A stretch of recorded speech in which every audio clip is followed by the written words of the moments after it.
I was reading it. I was looking for an article to kind of give me some hacks or some ideas, and I found this article. We'll put a link down in the comments here afterwards if you're interested in finding this article. It's from 2019, but it gave 10 different productivity hacks to make us most productive. And it was things like, make sure we write down all of our tasks. And if we don't write it down and record it, it's not going to get done. Get a head start. Do your most dreaded task first. Turn off distractions. Take breaks during the day. Batch process. Eat a healthy breakfast. Get some exercise.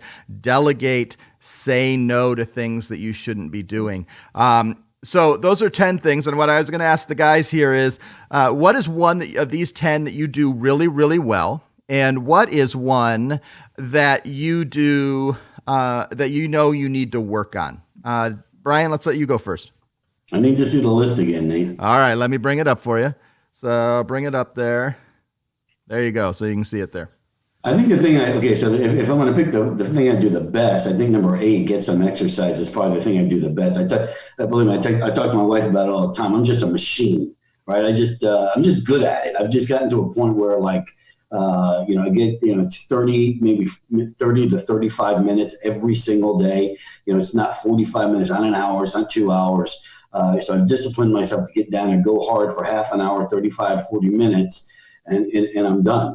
So I think getting some exercise is probably the number one thing. The thing I do the worst,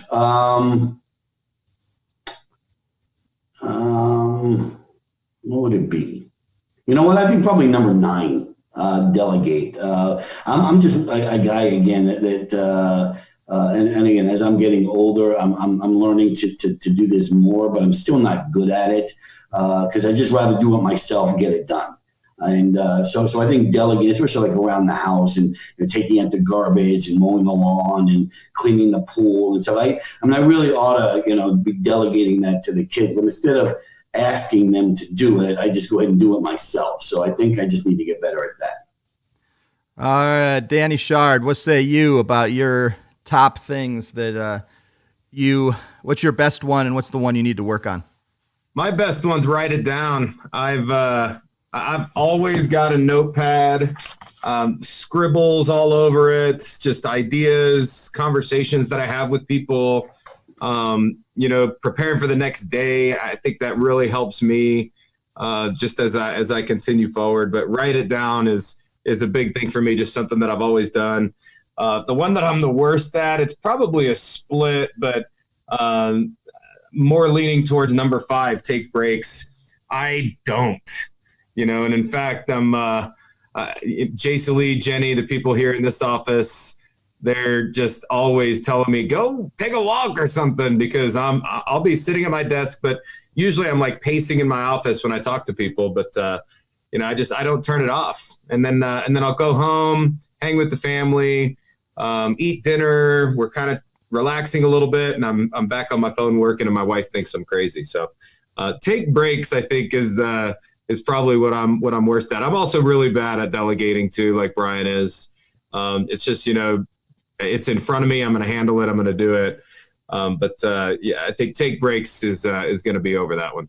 And the bizarre thing about this office, and I'm on these people all the time. I mean, I've never seen a group of people that never leave here. They don't take. They never take breaks. I mean, they don't take breaks for anything. And especially now that the weather's nice, I am on them to get out and just go for a walk. I mean, just for spend 10 minutes, 15 minutes. I mean, just it'll do your world of good. And I think that's a great one, Dan, because I think it just clears your mind just a little bit to do stuff like that. Yep. So, and for me, one of the things I've learned for myself in the last year is I'm working really hard on that batch process. So I think I'm a lot better. I'm not where I want to be, but where I take chunks and I'm like, okay, I'm just going to spend the next 4 hours. Now, here's the problem. I don't always manage like today. I've terribly managed my schedule. It's meetings all day and I have no point to like schedule. And then learning, my one that I'm really trying to work on is learning just to say no and say, look, that's not something I should be spending my time on. We got to figure out someone else who can do that. And that's hard when you're working in a small and medium-sized business because you're like, man, but what happens is something like right now I'm working on a project that's I'm not the right person because I'm too detail oriented on the project. And so it's taking me 3 times as long as it would take someone who wouldn't be care as much about what the final end would be and go in and spend all the hours of research. And I'm the wrong person for it sometimes. And I've got to take a step back and just say, no, I shouldn't be the person doing this. Let's have somebody else do this. Even if that means outsourcing or figuring out a way to get to the point where we can outsource or having someone else on your team. And that's why it's important to have that diverse team. Guys, what are as you've evaluated, we're always in the process. None of us are perfect productivity people.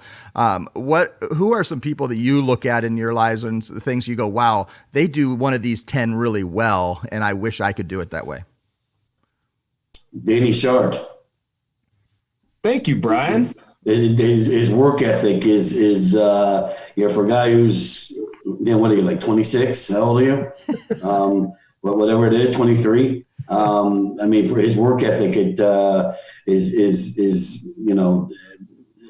if everybody would just do what he does, we would be so much better off. But yeah, so and again, Danny's a lot younger than I am, but I'm telling you right now, and I've seen a lot of people over the years, and his work ethic is second to none.